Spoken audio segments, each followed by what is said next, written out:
Welcome, everybody, to another episode of Radio Free Renegades. We've got another premiere through Cloud City Modified game for you. We've got Bkippel versus the master, andytalaga, Mr. Meta himself. So we're very excited to bring the game to you.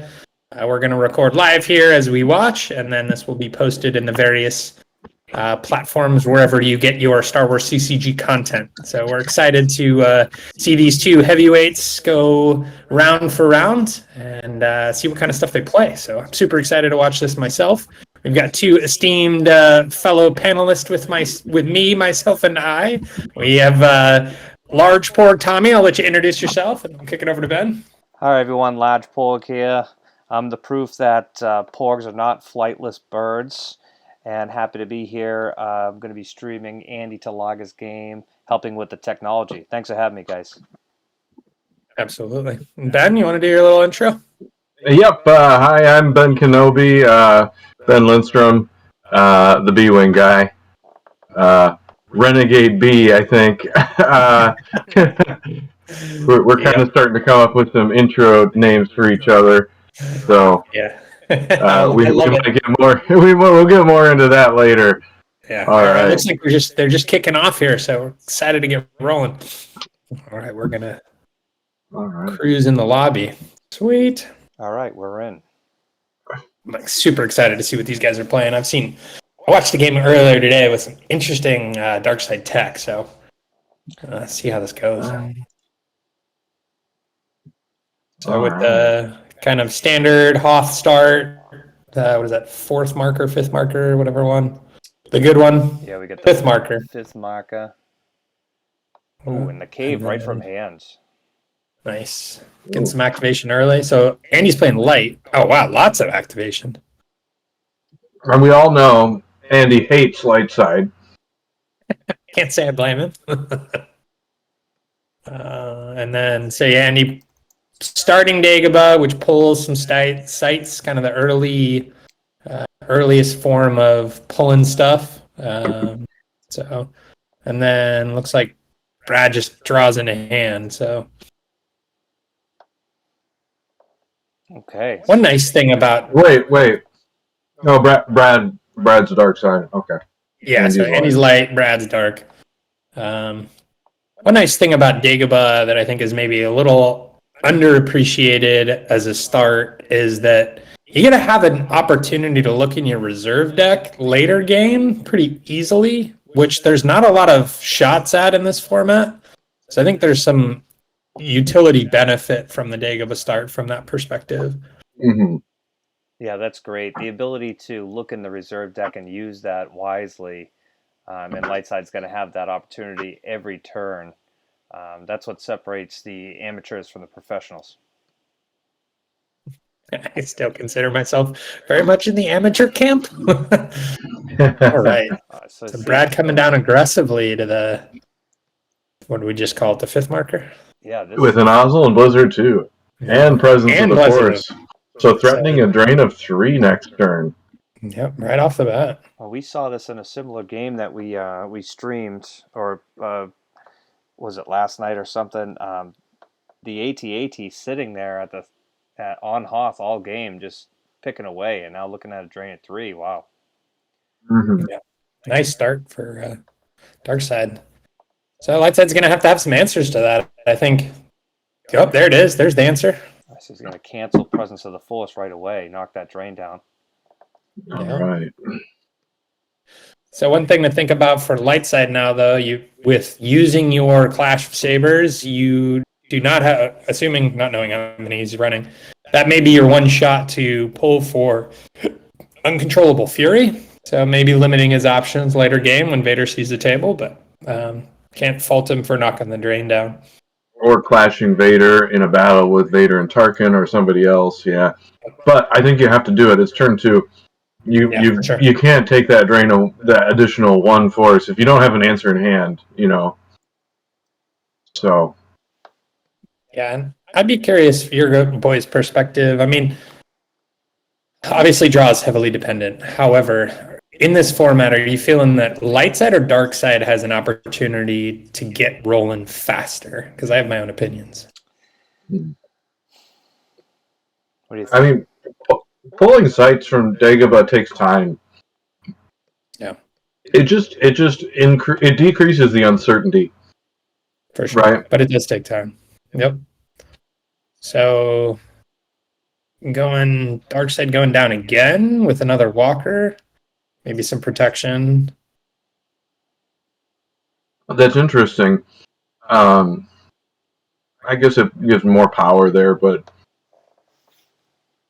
what's the forfeit is Blizzard's got 1/5. So I guess that gives you, if you light side gets a draw of 5, you don't end up losing Oswald and the walker.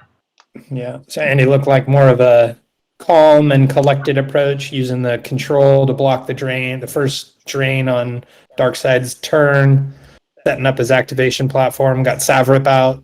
So obviously you can burn cards from hand to satisfy if you lose in a battle damage and attrition. So taking the calm, collected approach. So he's going to draw up here. Leaves 1 in the force pile. Going to 18 in hand. With nobody on table to sense and alter. So that's pretty... I would use an inappropriate word. I would say brave would be the politically correct. Also, Monarch. You're going to fear the Monarch right now. Yep. I think we can safely assume that he's got another Obi-Wan's lightsaber in hand at this point. Yeah. Because he burned the one off. Yep. Sorry about the mess. I don't know.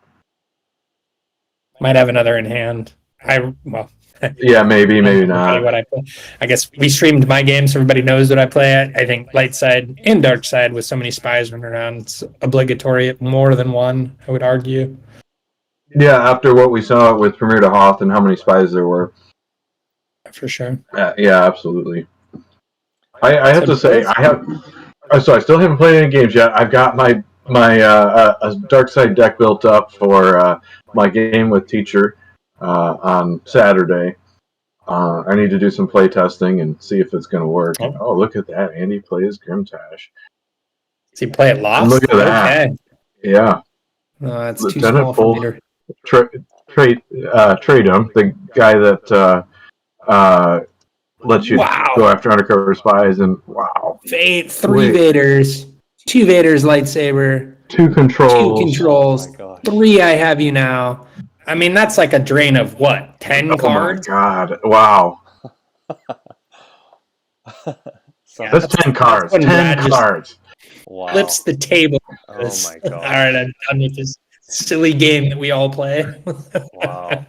That is brutal. He's down to 9 in hand. Yeah, that was... I mean, fair play to Andy, identifying the opportunity and playing it lost versus used. I think there may be an inclination for a player to not, use the one force or whatever it is versus play on the floor. And I believe he did that to see what Brad had for space, and he has nothing right now. Wow. So Tantivy, however you say it, 4 is at Kessel, now threatening and outdraining Brad. So that's a huge move. I think unless we see something crazy, that's got to be play of the game. For sure. Interestingly, too. Oh, go ahead, Ben. I'm sorry. Yeah, I don't know how. I'm sure I've seen a bigger loss from hand before, but not many. Yeah. And I mean, 3 Vaders, 2 lightsabers, two controls. Frodo 3 Light. I have you now. Frodo Light got me pretty good at the Beezer Bowl. I had to dump like 6 cards into the lost pile. Still not as big as what Andy just did. Yeah. I thought it was interesting. Andy just lost Uncontrollable Fury. So feeling satisfied with smacking 3 Vaders out of hand. He doesn't see the Uncontrollable Fury as an important card going forward. Yeah. So Brad played a control to cancel a drain there, so he's got a lot of controls in hand, or in his deck. At least 4. Or 3, Yeah. A lot, for sure. Big card in the meta. And Andy, Tunnel Vision, such a great card. One of my favorite cards in the game. Yep. Oh, Destiny 3 lost. Yeah. Mhm. Yeah. Expanding on Lineside's ability to look in and get what they need to get. Yeah, I mean, like the closest thing the dark side has to a counterpart in Dagobah is unexpected interruption, and that costs 2 force, and it only searches for interrupt. So, Yeah. And it looks through your reserve deck, which is better sometimes, but sometimes it's worse. So many times, especially in later formats where you can look through your reserve deck, you can see, oh shoot, I have this card in my force pile, and then you can play tunnel vision to pull it out. Yeah. Yep. So it looks like we've got plenty of folks in the lobby here as Tommy checks. We've got lots of viewers.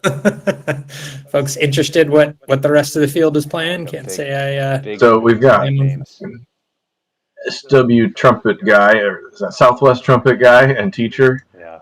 Yeah. Are watching along with us, at least live. I don't know who's watching the stream. Yeah, so we got we got Executor down with GMT versus Tan of 4 and Wedge. nice big draw. Draws a 4 there. So that's probably wedge and change. Yeah, that's a big beat up. 10, Well, he's got 18. the Savrip there, and he did lose, so he's going to burn from hand. Mm-hmm. Yeah, So another Han. Han's going to take 6. That's so huge. And he loses the Grimtosh and then a lightsaber from reserve.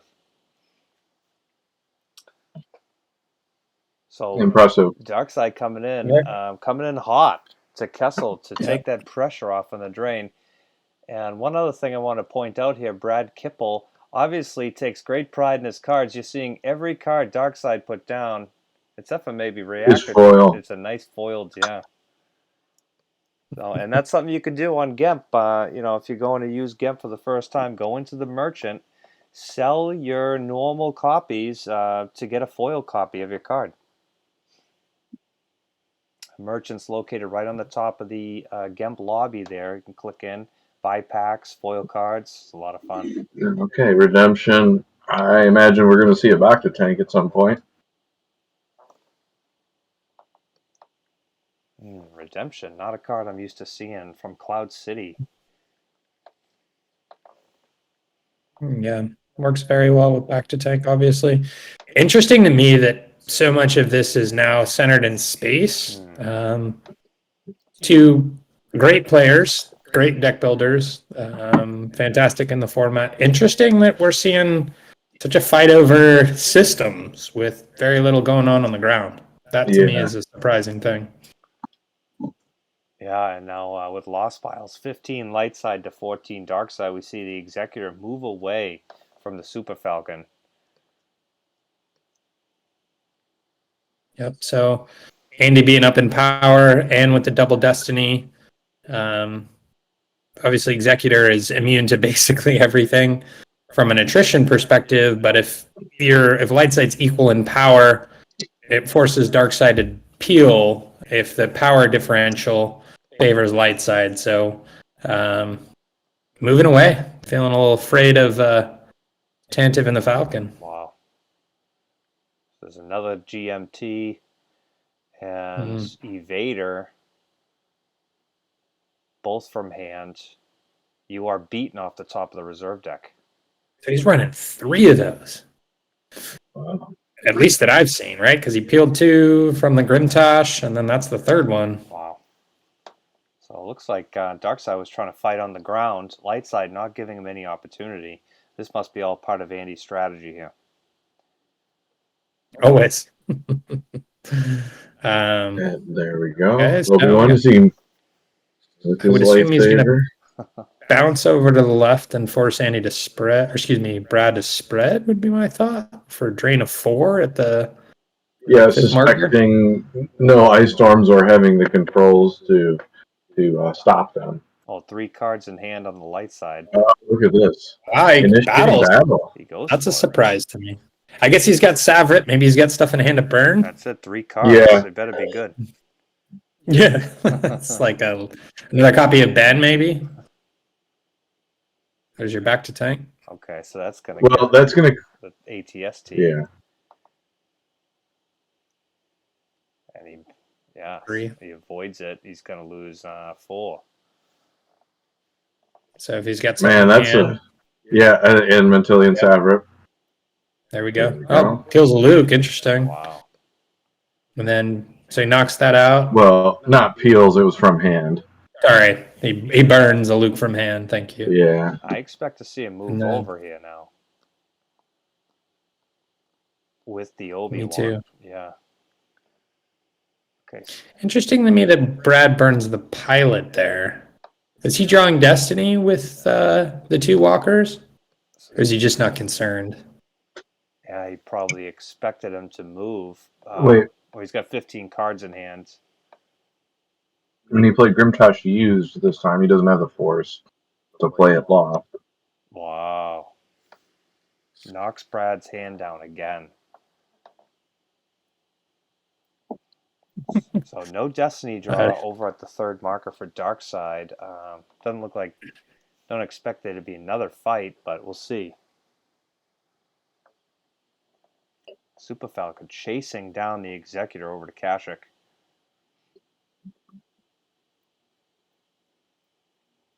Interesting game. This is not how I saw this shaking out. I'm surprised not at all by what we've seen so far. Yeah. Wow. And Brad lost everything he needed out of hand on that last used Grimtosh. He's going for a big draw. Yeah, and Andy only 3 cards in hand. He might do the same. Yeah. Board state, I would argue, heavily favoring light side at this juncture. Dark side's just blocking the Drained Kessel with the Falcon bouncing around. Dark side draining for 2 at the whatever marker that is, the good one for dark side, and then light side just hammering for 4 there. Yeah, at the planes. Wow, I fully expected him to use Dagobah right away before he activated, and then I expect him to drain and try to draw up into another Grimtosh. But he must have known the Grimtosh is up on the top of his deck. He's going to try to draw into it here after he moves to Falcon. It's a good deck manipulation.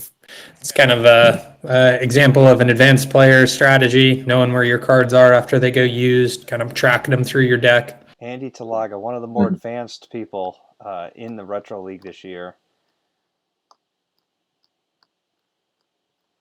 If you're on the web, so Spy. Okay, he's on there. He's a good pilot, but not enough for Redemption to draw Destiny on its own. And so he's going to dock and move Chewie over. No. So we've got Falcon and Tantive then drawing 2 Destiny. It's basically like Super Falcon plus Tantive because you've got Wedge piloting the Tantive there. Wow. Just dominating in space. It's so interesting. And Darkside's only got two sites on table. I wonder if Brad... And we didn't see much go lost from that I've seen so far. So yeah, just maybe anticipating light side to play some battlegrounds. He's got the cave as well. That's one of Darkside's. So he's got the system and 3 sites, but the Dagobah one's useless to him. So Darkside can't persist in this way. He's got to make a move. Yeah, I wonder if he had more sites. Well, he lost his Vader, so maybe he's not wanting to play his sites because he might not be able to hold them. Because Luke. So we got Walker coming down. This may be just a block of the drain. Yeah, I don't know if he battles here. He's gonna have to move because he's not over. Yeah, he's not drawing. Not in a great way. Yeah. And Lightside still draining a Kashyyyk for 2. So he's just going full bore. Saying, all right, come get me. Mm-hmm. Wow. So he gives up that drain of 2 to try to control the big drain damage here. Andy with another tunnel vision. Yeah, he's great card. Wow. All right, so what do you think What do you think Andy just took out of the force pile there? Maybe in Nebraska, Nabron. Yep. Answers your question, Tommy. So I can just bounce over here and drain for 4 again, or 3. It's 3 at that site. So no, it'll be 4. Wait, or is it minus 1? Yeah, it's going to be another 4. Yeah. Look at that, Brad. Ellen, Brad concedes. Oh wow! Whoa, tough one.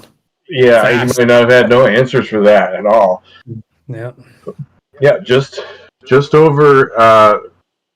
Wait, it's 20. Would we start with? Is it how many minutes? Is it 50 minutes or 45 minutes? Oh, good question. I'm not sure. I think you start at 50. No, you have to. I imagine you start at 60. So this was.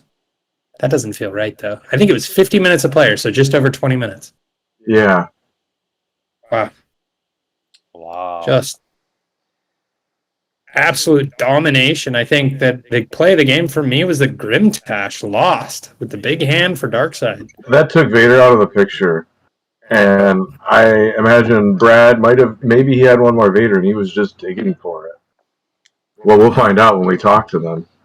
Yeah, I don't have Brad on the Discord, but Andy said, give me a minute and he'll be able to jump on. Wonderful.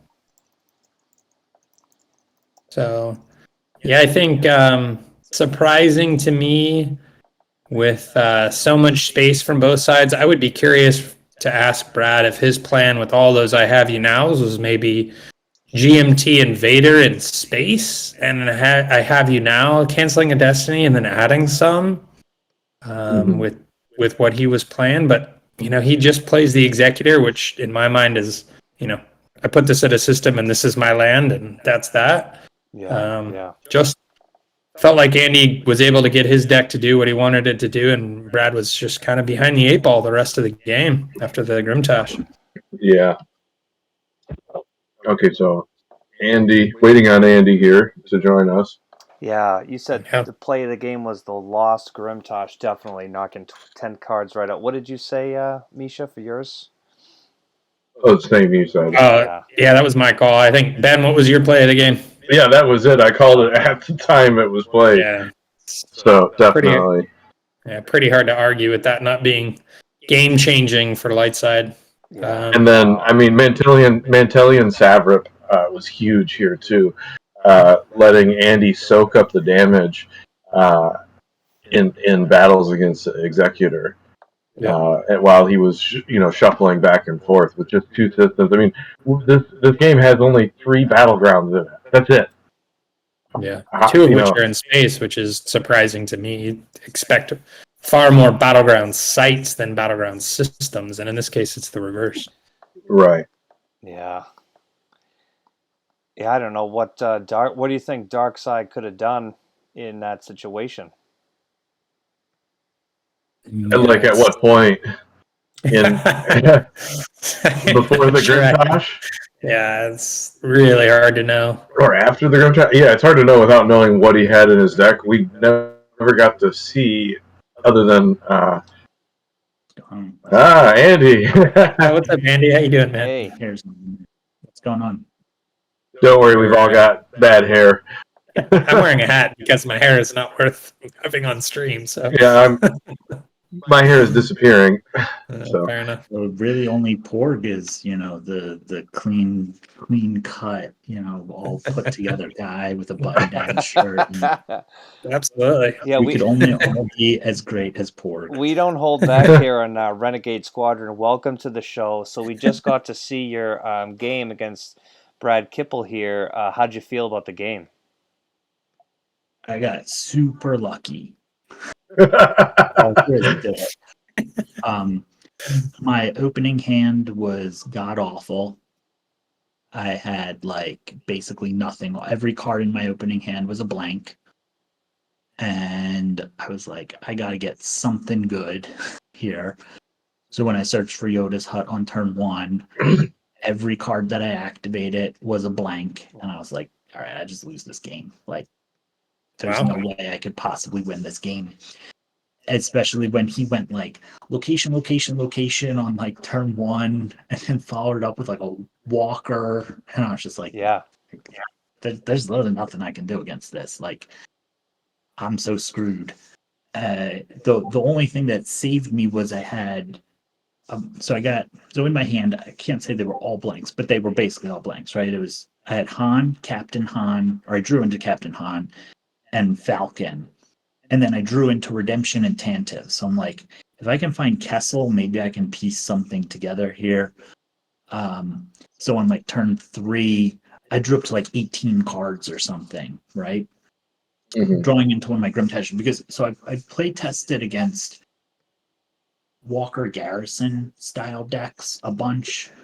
Party McFly was playing some. Bad Ewok, who's Bjorn Palmquist, he played some. I played a bunch against Fly Monkey, I think, or one of the guys that's always got a CC table up, and he had like a Walker Garrison and Clouds deck. So I played against all these decks, and the key to beating Walker Garrison is you just Grimtash them over and over and over again. So I ran 3 Grimtash in my deck, which is a lot for me because I generally don't even run any Monarch or Grimtash because I just think it's kind of a wasted card. But the only way to really beat Walker Garrison for light side mains is just Grimtash them every turn. Grimtash. You know, because you like Grimtash them lost first, right? And maybe you hit like a couple cards. I got super lucky and hit 10 cards, including 3 Vaders.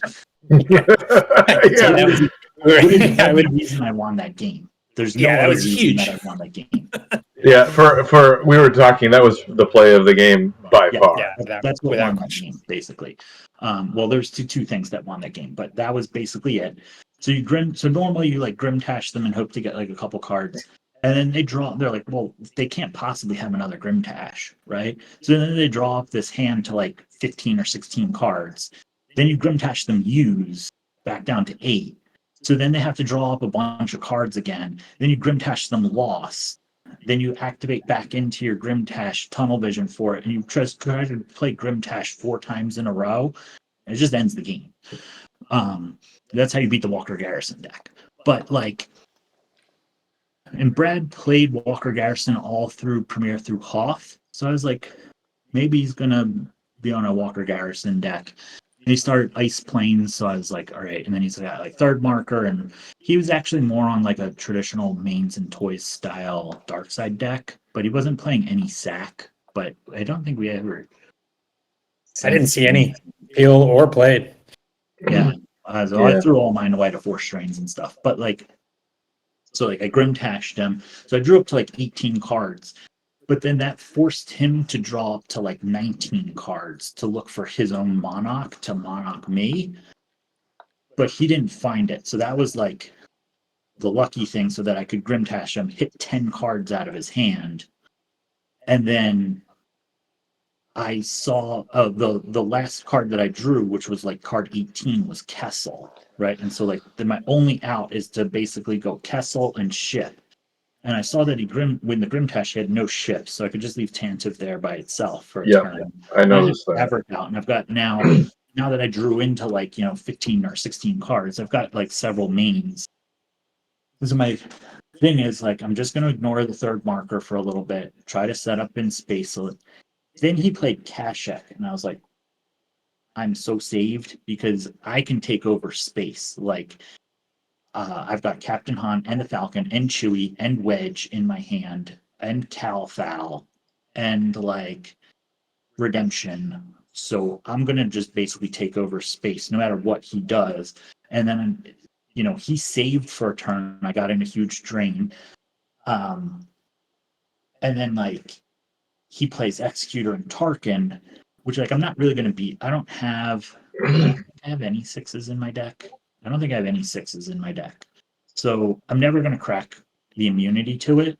So my only goal is to like basically get to like I had shock in my hand, but I could never play shock because there were no locations that had scomp links so that I could track the shock. But my only goal was to try to be like hope that when we do eventually battle, he draws low, like 1 or a 2, and I draw like 5-4, and have to make him like either lose Tarkin. I mean, I'm sure he's got like infinite pilots, like Veers he could throw on, or like another Tarkin or something. But like make him be in the position where he has to run away from me in space, and I can just always get a drain, and then I'm parity with him on his third marker drain. And then I can go down eventually with Obi, Saber, Proficiency. I'm power 8. He's going to outpower me, but then I can just continuously Savrik because I've got like Son of Skywalker and Princess Leia and like all these, or whatever the Cloud City. And, I've got like a bunch of characters in my hand that I can, other copies of Obi and Yoda that I can just sit there and throw to Savrik and just eat away at his walkers. He drew back up to like 15 cards. So I figured he's going to come down with Blizzard 1 and like Veers, which eventually he did come down with Blizzard 1. But like, I could wait a turn, I guess, because like I was holding the Cloud City guest quarters in my hand. So like I could wait a turn to tunnel vision and just play this like I'm gonna walk over to the third marker. Now you can't drain me at the 5th marker. Now you're gonna walk all 3 of your walkers over there. Play my Cloud City guest quarters and then neighbor over to Cloud City, and he's just gonna be done. Yeah, that was huge. But I figured if I go to the 4th marker, I can set up with the Son of Skywalker. Now, I lost both my Anakin sabers to Force Strains or something early, so I'm never going to get that over on Cloud City, but I could at least set up over there on Cloud City. Then I've got like a few drains, and I guess that's probably the better play now that I think about it, just because like I'm going to always be the one running away from him on Hoth. Like I'll get that drain in, the last drain for 4 in when I neighbor over to the 3rd marker. But then he just moves his walkers around. And then I have to like move away. And then he gets to drain and then moves in front of me. So I'll never drain on Hoth again. That was actually probably think about it's probably a bad play. I should just wait a turn. Go get the neighboring out with the tunnel vision, walk over, and then just play the guest quarters and neighboring over to the guest quarters instead of a drain of 3. There. The only problem is if he still is sandbagging like an Imperial Decree, that's just really rough because it's going to shut off like a bunch of drains. But he surprisingly he conceded there. I think he still has game, right? Like he can readjust his pilots on the walkers so that he could like set it up where like I have no good option to go with the walk against his walkers. The Destiny in my deck is honestly just shit. So like, it's like a 3. I'm just never gonna crack his immunity. I'd have to basically I threw 2 smoke screens in just because my Destiny was so bad in testing that I had to find a way to just kill Vader or a walker. So I would be fully dependent. Well, Grim Chashing 3 of them is a very easy way without Vader ever seeing the table, and he had no opportunity to play any response. I don't hit Vader there. I just don't think I have a chance in that game. Yeah, it was a huge play. So I would be curious, Andy, when you built out this deck. So what are you trying to do with it? If you don't mind sharing with us and the greater world. So, I start Dagobah, right, and it's just so. With the introduction of Cloud City and to an extent Dagobah, light side Dagobah cards, except for Tunnel Vision. Tunnel Vision is just great. You need to play 4 copies of Tunnel Vision in any light side deck you're playing. It's just like the best card in like light side. Stuff like Order to Engage that you normally would see in like later formats like Premiere to Death Star 2, or like Scramble's really good. Like Scramble's nuts, but like these kind of cards, like they're good, but they're not like so amazing. And then because like the thing with Order to Engage is that you're like when you're playing in like Premiere to Death Star 2, the docking bay transits on certain docking bays can be prohibitive from you running away, and or you get stuff like Fallen Portal, and so Darkseid doesn't want to necessarily always attack into you. which then triggers Order to Engage. But you don't have all those kind of tricks in Premier to Cloud City, Premier to Dagobah. So like Order to Engage, it's still good, but it's not as good as it like eventually becomes. And really, other than like Son of Skywalker being a strict upgrade on, or not strict upgrade, he's a pretty good upgrade on Premier Luke. Tunnel vision, control, and the Dagobah sites. You don't really get anything out of Dagobah. Dagobah is just a garbage set. So like you get Cloud City, but Cloud City has like really good battle interrupts, clash, glancing blow, plus like all the like light side finally gets good locations. Like, yeah, that was going to be my comment. Like, from here through Hoth, light side just has awful locations. They've got a lot of good 2-0 sites, but they don't have good drain sites. Like Cantina, I guess, is fine, but like Darkside's already on Tatooine and stuff. And then like the Cantina is only good because you can Cantina shuffle, but then Mos Eisley is an exterior site, so they can just load it up with a walker there, and then you're just kind of like trapped. Whereas Cloud City Lightside has 3 very good Lightside Cloud City sites: the Carbonite Chamber, Lower Corridor, and Guest Quarters. They're all interior. No walkers can go there. Your characters get great bonuses, right? Leia's deploy plus minus 4 strength for Guest Quarters. Your guys are really powerful at Lower Corridor. It now becomes basically another Kessel for you on the ground because you're going to add 1 with your lightsaber, which you want to be there. It also protects you from Circle because Obi's always power plus 2 at that location. You also get path between those sites too, which allows you to bounce around them, unlike you're able to do in prior formats with lightside. Path's okay. You can lift tube escape as well, which then puts higher destinies in there. You can go a Sabak route and play with like Lando, lift tube escape, put the lift tube back, get perfect Sabak, that kind of stuff. So there's like a lot of cool things you can do with Cloud City sites. They're all really good. Plus you get good battle interrupts. Plus all your characters get upgrades. Like if you've ever watched my review, my like very first review of like my tournament report for Premier to Hoth from like 2 years ago, I go on like this 45-minute tirade about Leia Organa and how just awful she is as a character. And like how Jaren Webb is just like so much better than Leia Organa. Princess Leia. Yeah, I've seen it. I watched all 45 minutes of it. Princess Leia is just like a much better version of Leia. Yep. Like nobody really cares about the spy part. Jaren Webb's just still a strictly better spy. And you really only need 1 spy, to be honest with you, because Nabrin's still just the best spy you can have to get to your opponent's 2-0 sites. And then like Captain Han is very good. I play 1-1 because you don't always have a place that you want to put Captain Han. You sometimes want to actually play Han Solo to Tatooine. Making yourself be able to redraw versus making your opponent be able to redraw does come into play. So like a 1-1 split is fine. But like Lando's very good. Lando gets more powerful if you control more Cloud City sites, which you want to be set up on Cloud City. He also makes your Falcon immune to less than 5. He has a huge forfeit for Savrep or back to tank. Redemption is just the best light side ship in the format because you can just continuously play your characters off of back to tank for free. So you like, Wedge means that they need to outpower you by at least 9 to make you even lose 1 force.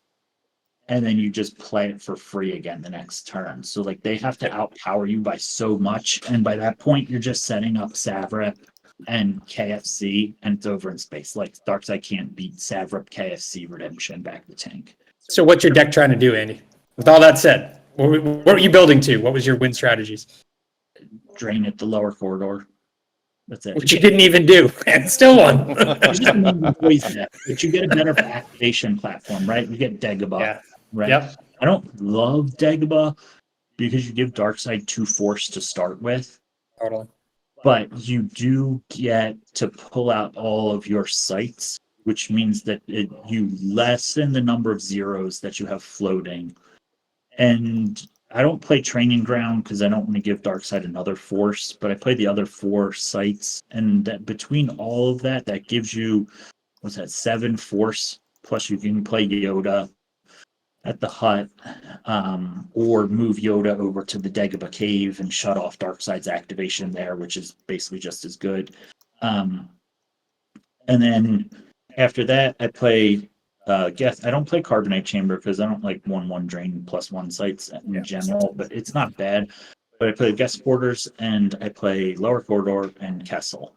And the objective is just stack Kessel, stack the Lower Corridor, and drain them for 6. So what are you doing against Decree if they shut off your drain bonuses? Yeah. And your goal is those drains because you got It's still 4. You still just drain for 4, and then you move to the Guest Quarters. You're draining them for 5. Darkside Decree, the only version of that deck that's any good is with Clouds. At that point, you just stack and take you make them run away from your fleet, and you either take over Hoth and then drain them for 2, and then make them move to, so they can never control your system.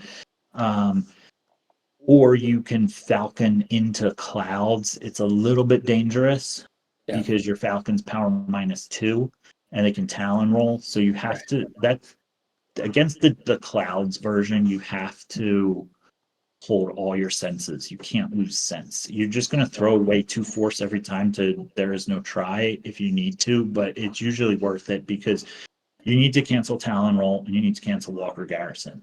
You can get away a little bit against Walker Garrison. Like you could eat a drain of like 4 at one site and control another site or something, but yeah, you just sit there and drain them for like 4 or 5 instead of 7, and you run around on Hoth and try and block a drain here, block a drain there, but you're mostly just turtling on Cloud City and make them come to you. I'm not a fan of playing games where I have to play on my opponent's terms. I play very aggressively generally. This last game wasn't super aggressive. I just got lucky and then took the offensive. You drained for 10 on turn whatever 4 or whatever it was. Yeah, like so I got lucky, took the offensive, but generally I play very aggressively and make my opponent come play on my terms because I don't always know what my opponent has or what their plan is, but I always know what my cards are and what I'm going to do and where my cards are in my deck that I'm tracking. So it's easier for me to play where I'm going to force them to, come at me. And that's just what I want to do. And with light sides battle interrupts, I think you're in a good spot with everything you just mentioned. I think it's interesting to me to hear that your win strategy was basically nothing of what happened, and starting the game, you figured you were going to lose. And I'll speak for myself as a new player.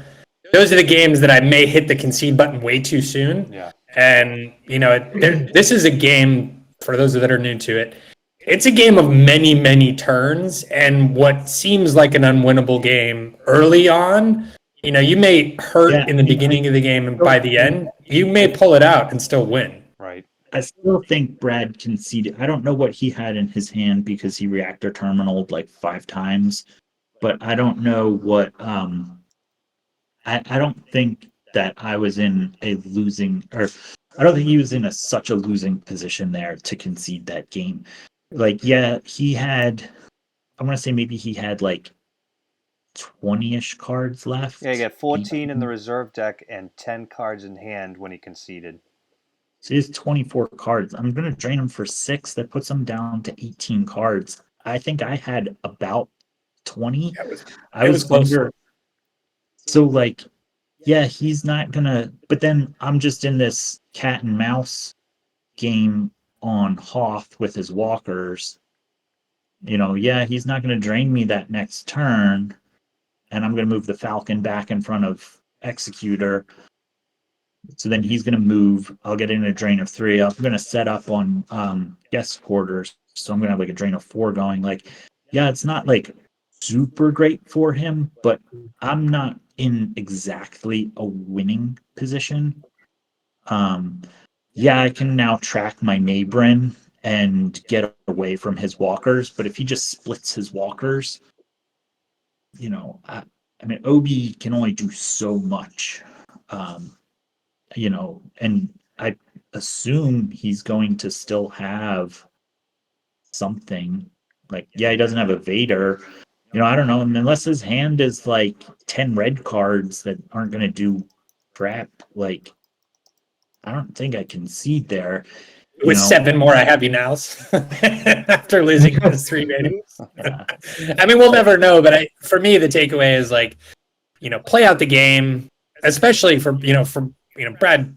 I respect him immensely, but more from your perspective, having ultimately won, and you get that one lucky hit with Grimtash and changes the game, and ultimately puts you in a winning position. So, I think it's very interesting, and especially hearing that what you built your deck to do isn't ultimately anything that happened on the table, and you ultimately end up beating somebody that's a great player. Not like I think that's the other thing is, yes, that's what my deck's supposed to do, but my deck almost never does that. My deck just sits there and does exactly kind of what you saw in this game. I'm going to play on your sites, but make you play on my terms.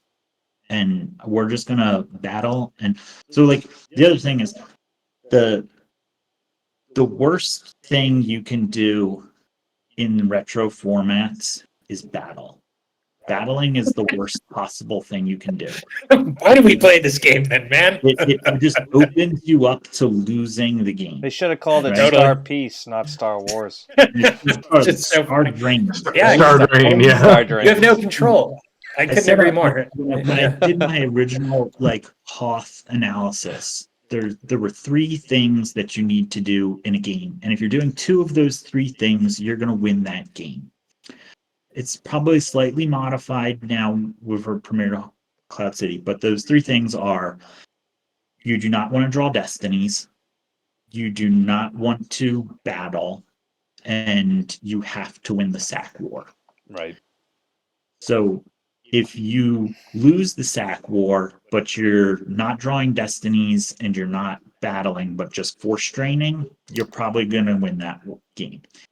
If you're not force straining, but you're winning battles and you win the sack war, you're going to win that game. If you're force straining at non-battlegrounds and you win the sack war, then you're not battling, you're going to win that game. But if you're only doing one of those things, you're going to lose. Straight up. And battling is the worst one to do. You do not want to battle, and you just want to sit there and force strain at non-battleground sites and not interact with your opponent. Interacting with your opponent is the worst possible outcome that a game can have. I do remember you saying that. Yeah, that's great info, great reminder. And breaks my heart, I have to say, because I play this game to interact with my opponent, but I think you're 100% you're right. There's no arguing. Interact with your opponent. Go have a blast in Reflections 2 format. Well, we're gonna change the name. Yeah, we'll change the name on all of our streams to Star Drains coming up. And well, Andy, thanks so much for the insight. That was really great. Wonderful. Any final question, Ben? Do you have any final question before we cut it? No, I've been enjoying this and enjoying my cat trying to put me to sleep here. But no, that was an excellent game. It was really insightful to see what happened, and even more so to hear you go over what happened and what your strategy is and was and how you play it, Andy. That was excellent. Nice. Well, thanks for having me on. And if Brad ever does watch this, thanks for the game, Brad. I always enjoy playing against him. He's a very good player. Mm-hmm. Well, thanks again so much for coming on, and it was really great talking to you. It's been a while. I haven't seen you since the Beezer Bowl. Hopefully we'll get together with you soon. I hope they put Corporal Beezer as a leader in Star Wars Unlimited. That would be amazing. 10 out of 10. I play the deck every single time. Yep. All right. Well, until wonderful. Thank you very much. Thank you. Until next time, this is Renegade Squadron signing off. We'll catch you all next time. Have a good night, everyone. Cheers. Have a good night, guys.